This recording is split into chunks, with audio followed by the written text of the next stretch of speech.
And now really it is my pleasure. Oh, I should invite you guys. Can go sit down. You can sit, be with your families and hang out, because you're going to want to not be sitting behind this woman.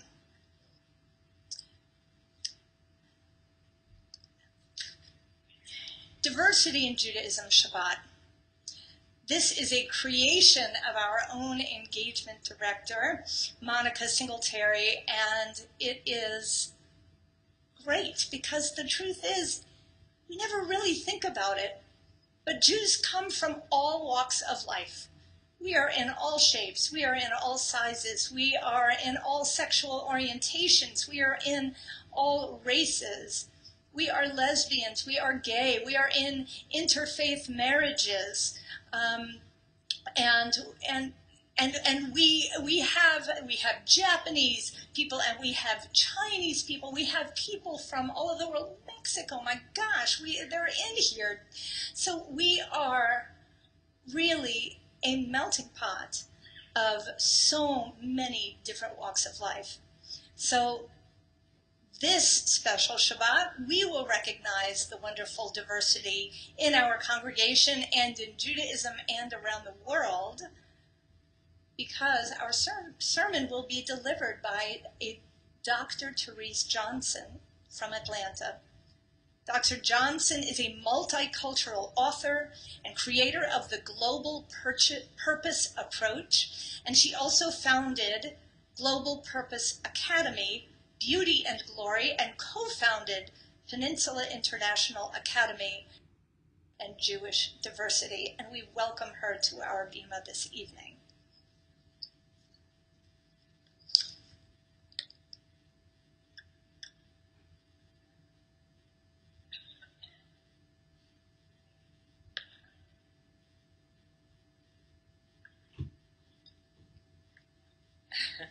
Moses came to Mount Sinai, and he shared the 10 Commandments. Moses provided us with 53 mitzvot.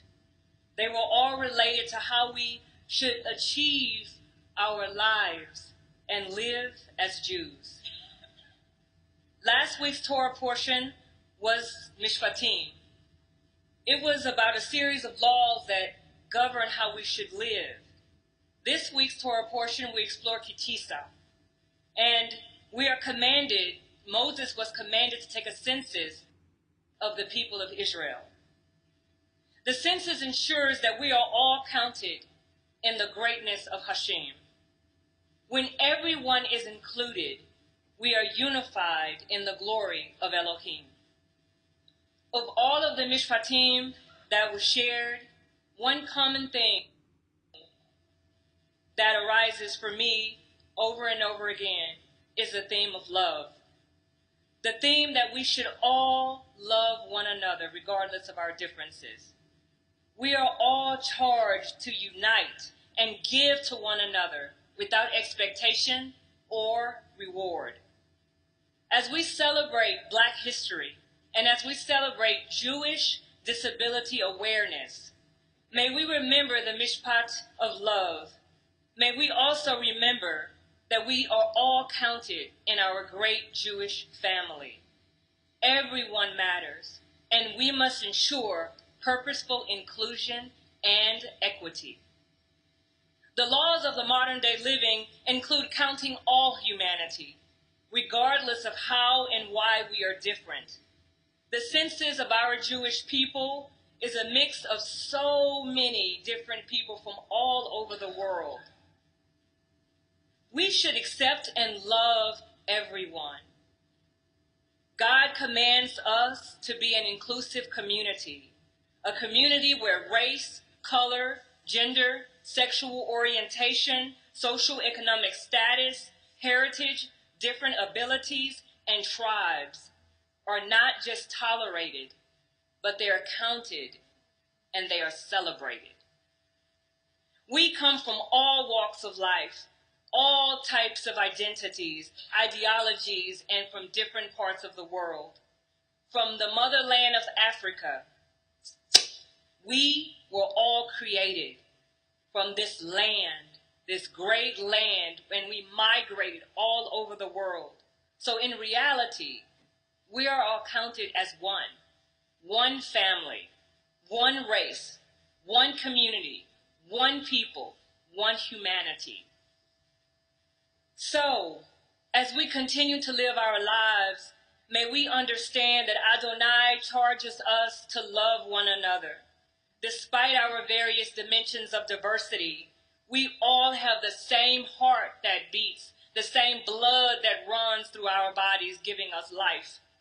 As we engage with one another, may we live our Jewish values. May we honor the principles of respecting one another and knowing that the rich diversity of our community counts all colors and all abilities.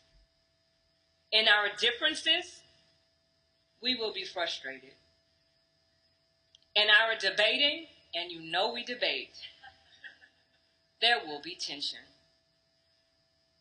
In our distinct cultural differences and perspectives, we will experience conflict. But we must be charged with embracing differences and respecting one another. In our distinct cultural realities, we will experience conflict. When change happens, people will reject it. That's a natural human tendency. This change may come with redefining our spaces. It may come with accommodating different people. It may come with authentic inclusion. People with different abilities and racial ethnic backgrounds may seem to force change in homogeneous spaces, but we must have faith in our efforts to provide a safe space and a place where all people feel like they matter. We must be purposeful in our actions and make sure that everyone feels and knows that they are counted as part of one community. Inclusion should be welcomed, embraced, accommodated, and recruited without quotas, tokens, or impositions. Counting diversity takes deliberate actions that may seem risky because it's seemingly non-traditional and is primarily based on one perspective that sets us apart from the norm. I challenge you to be a trailblazer. I challenge you to take the path that is less traveled. In fact, I challenge you to take the journey that has never, ever been journeyed before. Channel the intergenerational courage of Esther, Harriet Tubman, Ruth Bader Ginsburg, and make a purposeful change with morality and love, where everyone is counted in the great community of our Jewish people. With the Mishpat of love, we can overcome any obstacle. With KiTisa Echrosh, we work together as one people and be and do love. We are commanded to love. We are commanded to love our brothers and our sisters and care for our fellow Jewish people, regardless of how they are similar from us or different. We experience the essence of Adonai when we love one another. So love is the greatest mishpat. We share a common heritage, and even though our skin may be of various hues, our abilities different, and our experiences distinct. Our connection to Adonai is what unifies us as one people who are bonded in the eternal light of justice, humanity, and love. When we count, care for, and protect one another, we survive, we thrive, and we prosper in the glorious light of love as one human race, where everyone matters, where everyone is counted. I'd like to share with you all a poem that I wrote, and it is called Mount Sinai, as I conclude the sermon. She walks from Mount Sinai, gloriously appearing from the Shabbat sun.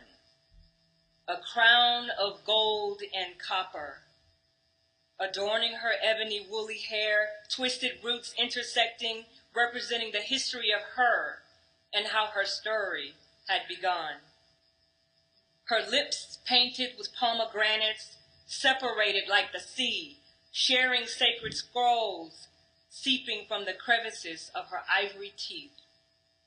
She stood so sure, poised to present a powerful sermon, her eyes shining dark and rich, a blend of gold and diamonds, illuminating her care.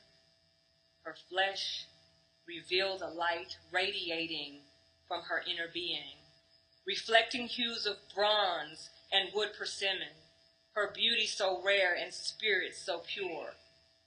She walks from Mount Sinai, dressed in red tapestry and fine linen and carrying the rules of life in her hands, and her body inviting aromas of Havdalah spice, and within her temple she depicts the innocence of the angels and the strength of the beams. Holding the tabernacle facing the east, she nurtures the earth and engulfs it with a natural incense, an incense of her energy. Soulfully she speaks God and commands her people to live holy.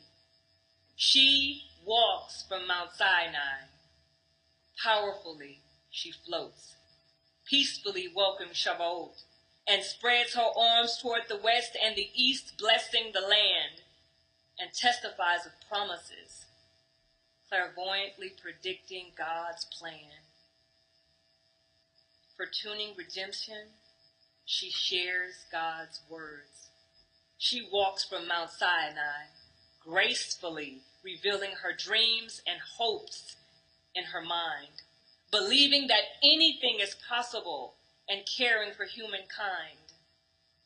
She is the root, spreading her love embedded in the soil. The magnificent universe is within her, the God above. She walks from Mount Sinai, courageously accepting her fate and knowing that the Israelites will be persecuted, and pleads for forgiveness and mercy for her people's sake. She walks from Mount Sinai, beautifully and gloriously, void of judgments, profoundly loving her people and giving them the absolute joy of life, God's testaments. She walks from Mount Sinai. Thank you. Todah.